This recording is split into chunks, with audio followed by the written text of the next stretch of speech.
When you read about the bumper payouts to senior leaders in the big consultancies, in the big agencies, and you hear about how these corporates hire them seemingly at the drop of a hat for multi five, six, seven, eight figures, and yet you are hearing budget objections far too often, then this is for you. You see, every day I have experts come into my world and tell me that frequently they hear from their corporate clients, from the people who need their work, who are interested in their work, who are really excited about getting the benefits of their work, but they still hear, we don't have the budget, or this is outside of our budget at the moment, or we can't move forward right now because it hasn't been included in our budget. And this is such a common complaint, which kind of makes you wonder what is going on. Because we know that on the one hand, organizations, large corporates, even smaller corporates, hire consultants, hire coaches, hire experts all the time. And they hire them from very often well-known names. They hire them at big fees. So how come these well-known name consultants can demand so much more in terms of their fees than you can? Now, I know it might be easy to jump to the conclusion that they have something that you don't have, but actually that is bullshit. Because if you have ever worked inside an organization that has hired these outside consultants coming from any of the big consultancy firms or any of the big fours or anything, you know that no, they do not have anything that you don't have. They might have specialisms that don't fall within your zone of genius, but that's fine.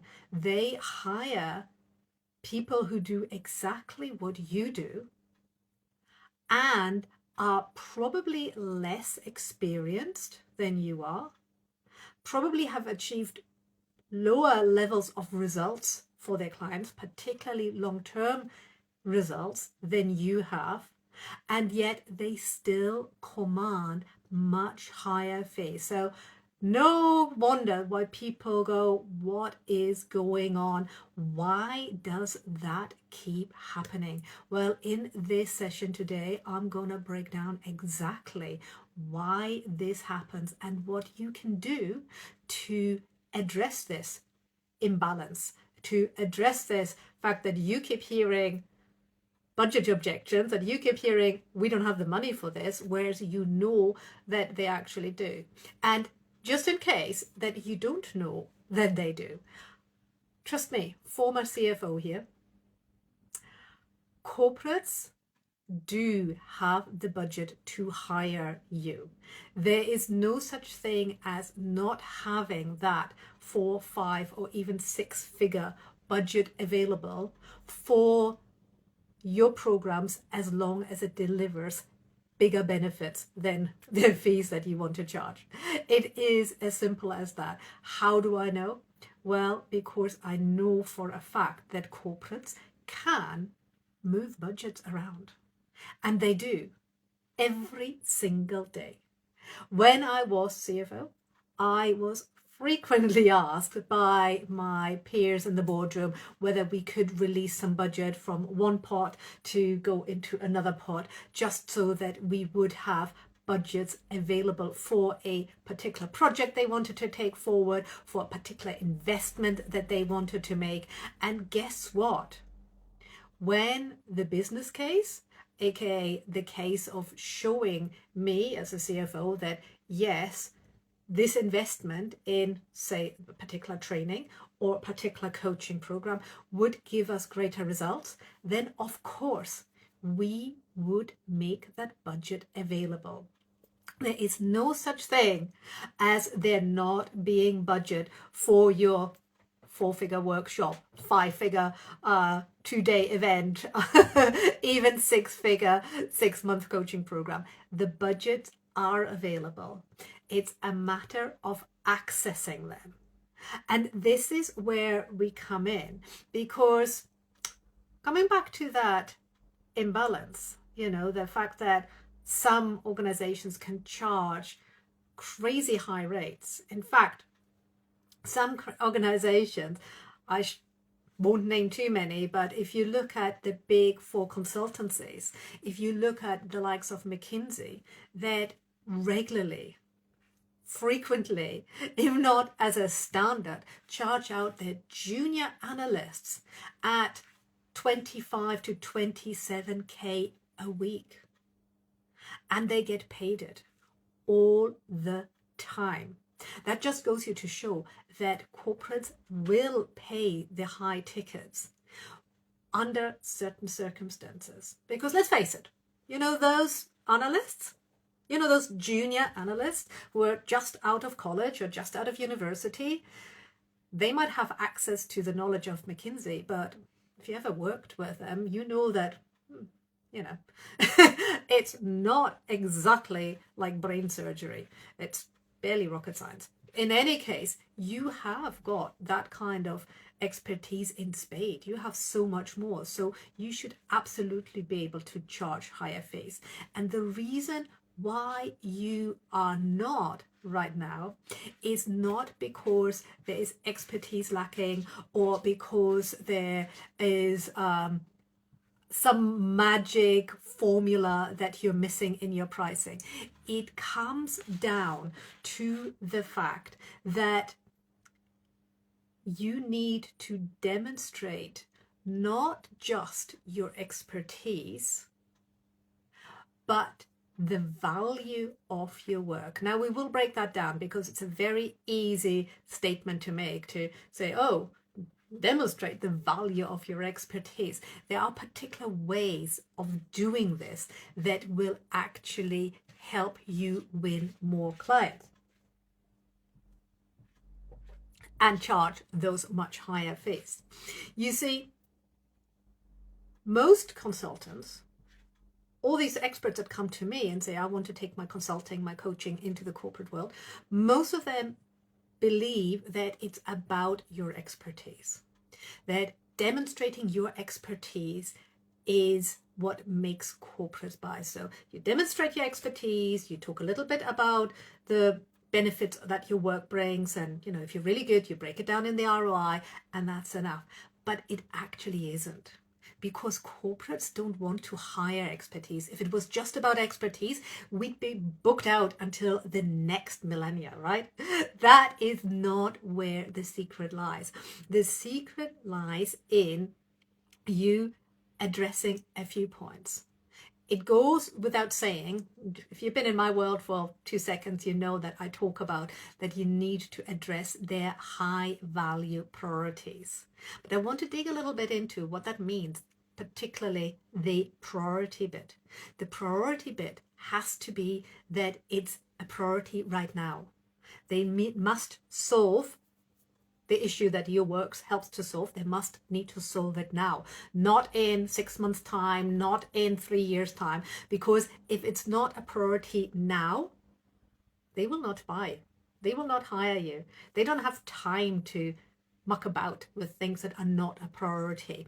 And it needs to therefore be specifically linked to their goals as a company and their goals of that individual that you are speaking to.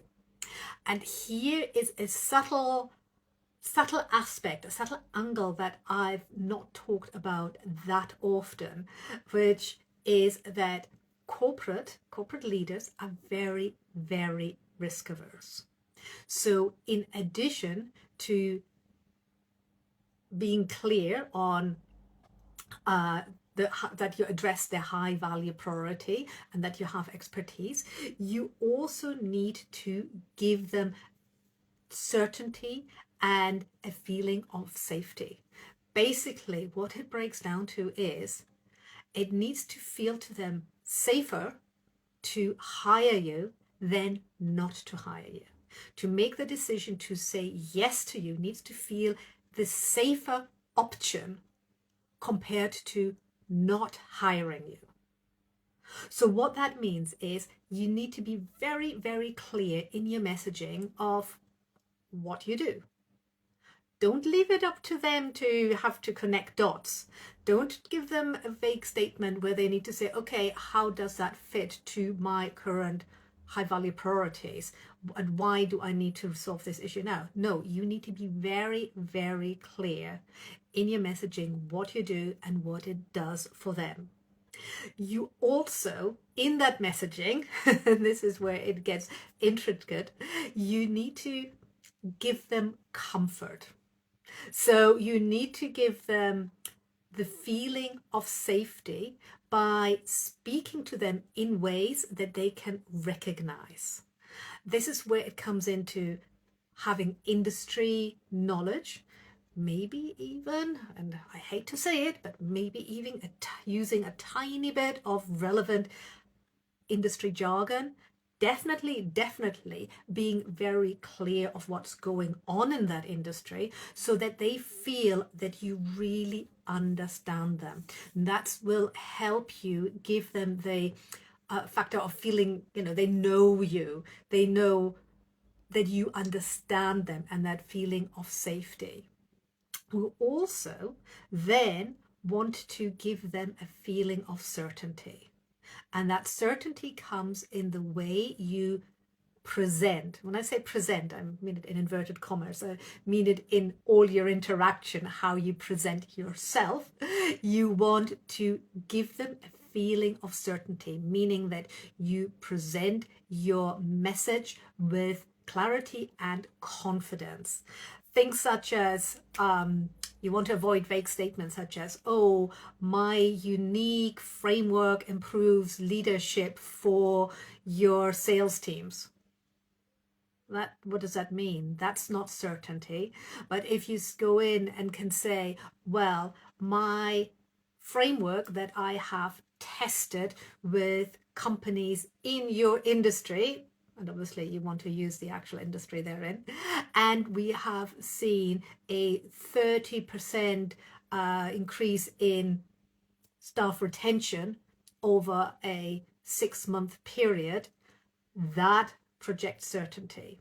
Now, I know that some of you may not have worked with corporate clients as yet, but that's okay. You can borrow that certainty from publicly available information. You can borrow that certainty from case studies, well established case studies that have shown that the way you work delivers these results. You can also borrow that certainty from research. Because you're an expert, you will have, obviously, research knowledge. You will know what kind of results your work can bring, and you can cite that. Now, obviously, never pretend that this is your own work. Goes without saying. If you're in my world, you would never think that in the first place. But you can link back to it, and you can show in the way that you present yourself, in the way that you appear, in the way that you talk. You can show them that you are certain about the results that your work can bring, and about yourself having the ability to hold them and to guide them. Lastly, of course, corporate leaders for sure need to be able to justify their decisions. They need to explain to their peers, to their colleagues, to their teams, maybe their bosses, depending on who they are. They need to justify why they chose to work with you. And that means you have to give them all the ammunition, all the materials that allows them to create that justification. So you don't want to just talk about very high level results. You want to go into more details, and you want to give them all the other kind of information, Yes, something about your experience. Yes, something about your work. But you want to give it to them in the way that helps them justify that decision to hire you. And you definitely want to give them some indication of ROI, because that, my dears, would definitely help justifying their decisions to somebody like I used to be when I was in charge of the budget purse strings. Now, all of these factors, the positioning, the messaging, the presenting yourself with confidence, these are all the things that we do inside the boardroom. And right now, you can work and access these in two ways. First up, you can get all the frameworks and all the trainings in my corporate client bundle. This is a brand new offer of 9 programs, and it will actually be updated with another 5 programs very, very soon that cover every single one of these points. This is all instant access, and you can study them in your own time at an incredible introductory price. Make sure you check that out. But of course, if you want to work on this with me, if you want to get my eyes and ears and hands on your business in close proximity for the next 12 months, then the boardroom is the right place for you. When you're ready to up your game with corporate clients, then you will want to jump into my world. Drop comment below, either bundle or boardroom, and I will send you the details, or just DM me. That's okay too. Leave a comment and just DM me, and we can have a quick chat in the DMs or in person to figure out what the best way for you. Now, I can't wait to hear from you. How are you going to implement what I just shared? And make sure that you save this so you can come back to it in the future. And I also can't wait to be celebrating your successes. Bye.